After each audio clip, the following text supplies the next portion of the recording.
Assalamualaikum warahmatullahi wabarakatuh. Hari ini kita akan lanjutkan mengenai pembelajaran online tentang materi peluang suatu kejadian, dimana sebelumnya kita sudah belajar mengenai ruang sampel. Hari ini kita akan lanjutkan mengenai frekuensi harapan.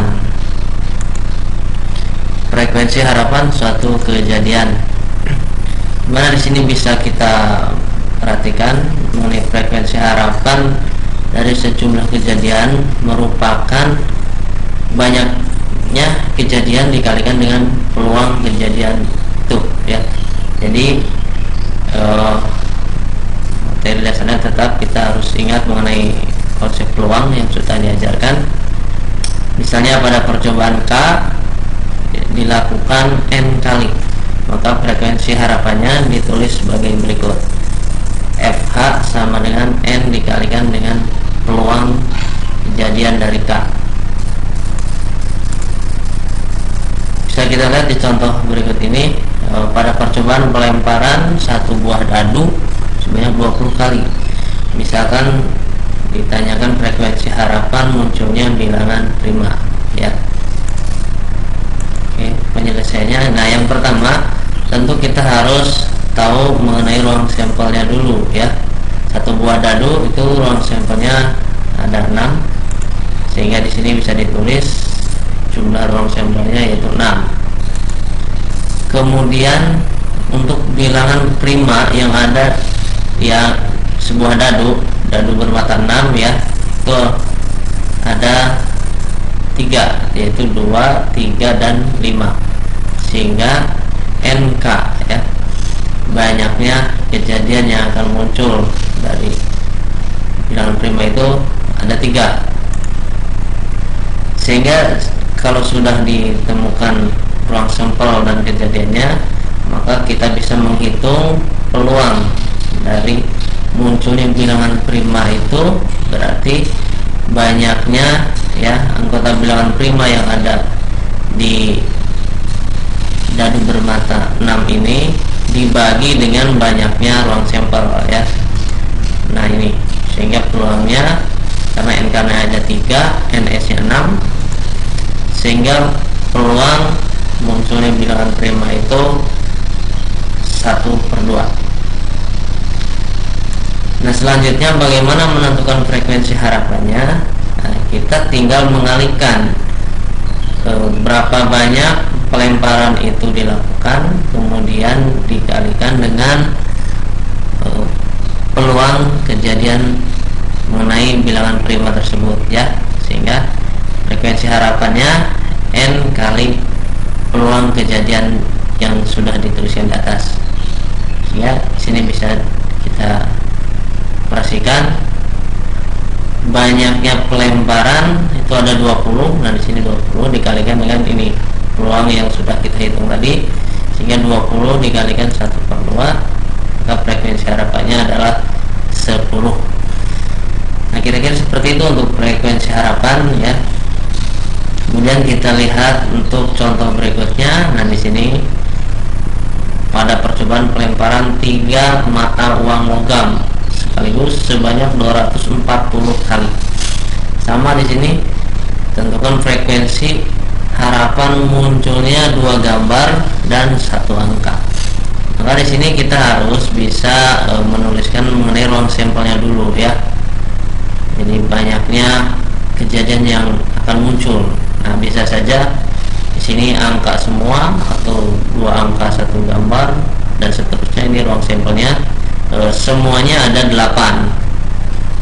Kemudian kan yang ditanyakan munculnya 2 gambar dan 1 angka. Maka di sini kita bisa lihat mana yang ada titik sampel yang mempunyai 2 gambar dan 1 angka. Nah, ternyata setelah dipilah-pilah, kan di sini ini, seperti ini contohnya. Ini 1 angka 2 gambar, ini 2 gambar 1 angka, 2 gambar 1 angka, ya, sehingga ada 3. Maka untuk menghitung frekuensi harapannya, konsepnya sama dengan yang tadi. Tinggal N nya itu ini, ya, berapa kali lemparan itu dilakukan, dan di sini ada 240 kali dikalikan dengan peluangnya. Nah, peluangnya di sini kan NK-nya 3, NS-nya 8, sehingga 240 dikalikan dengan 3 per 8 ya, sehingga hasilnya 90 kali. Nah, itu mengenai frekuensi harapan. Jadi kita harus paham tentang peluangnya dulu ya, konsep peluangnya, karena dari situ tinggal nanti dikalikan berapa kali kejadian itu dilakukan ya. Untuk selanjutnya ini ada kejadian majemuk. Kejadian majemuk di sini bisa kita lihat 2 atau lebih kejadian yang dioperasikan sehingga membentuk kejadian baru. Suatu kejadian A dan kejadian komplemennya itu A aksen memenuhi persamaan sebagai berikut ya. Jadi peluang suatu kejadian A ditambah peluang dari aksen A atau kebalikan dari A itu sama dengan 1, atau PA aksen sama dengan 1 dikurangi PA peluang dari A. Nah, di sini ada contoh pada percobaan pelemparan 3 mata uang logam sekaligus. Peluang tidak satu pun muncul gambar.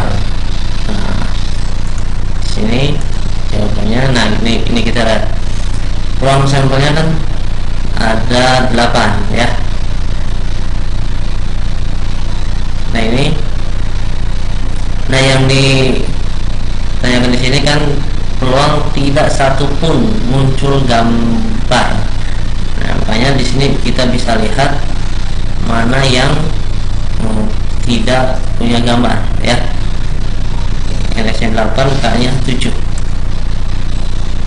Sehingga peluang komplemen dari K itu 1 dikurangi peluang dari K, kebalikannya, sehingga bisa dilihat di sini 1 dikurangi 7 per 8. 7 per 8 itu kan peluang kejadian yang ada gambar ya. Ini 7 per 8. Ini 1 dikurangi 7 per 8. Karena dilihat di sini pertanyaannya tidak satupun muncul gambar, sehingga ini dioperasikan. Nah, ini penjelasannya bisa dilihat ya, bahwa 1 itu sama dengan 8 per 8, maka secara pecahan ya, pengurangan pecahan menghasilkan 1 per 8 ya, sehingga kejadian majemuk di sini ya, komplemennya itu 1 per 8. Kemudian berikutnya mengenai peluang saling lepas. Pertama ada penjumlahan peluang. Di sini bisa dibaca 2 kejadian A dan B saling lepas jika tidak ada satupun elemen A sama dengan elemen B. Untuk 2 kejadian saling lepas, peluang salah satu A atau B terjadi ditulis. Nah,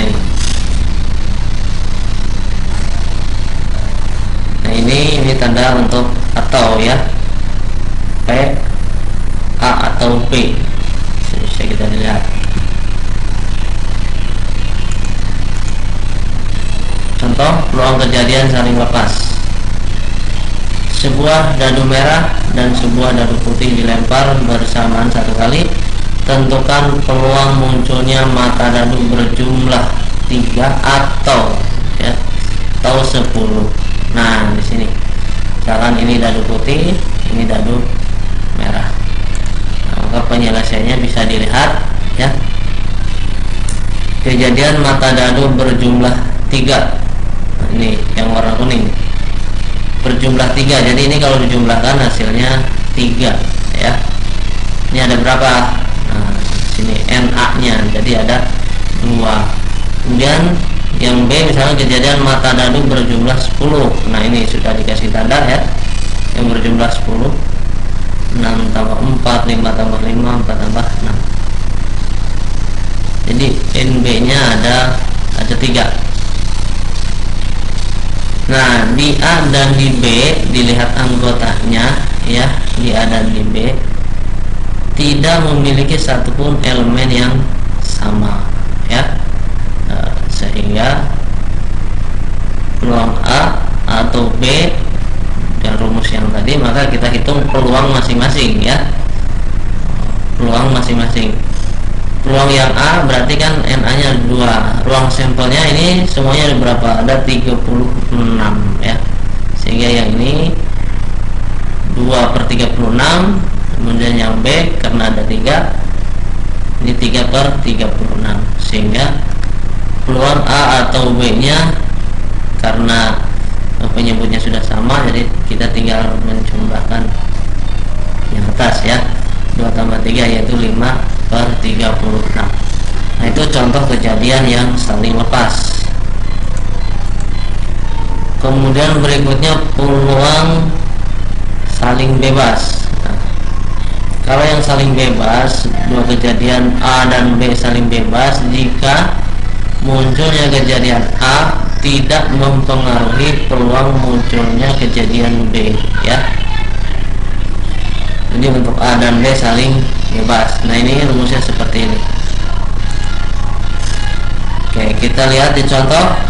Nah, pada percobaan pelemparan 2 buah dadu, tentukan peluang munculnya angka genap pada dadu pertama dan angka ganjil prima pada dadu kedua.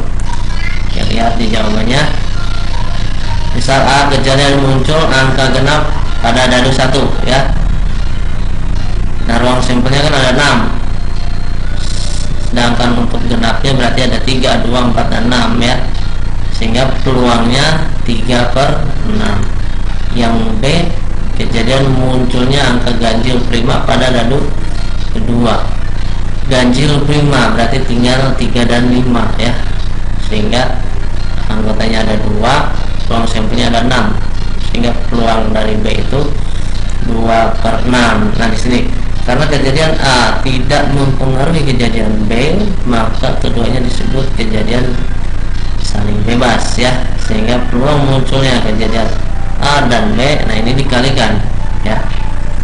Peluang A dan B. Jadi peluang A dikalikan dengan peluang B.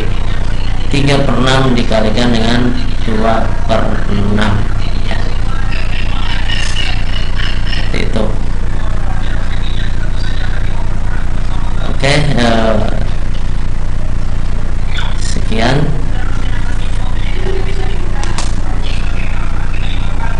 Terima kasih. Untuk nanti bisa dipelajari lebih lanjut lagi. Assalamualaikum warahmatullahi wabarakatuh.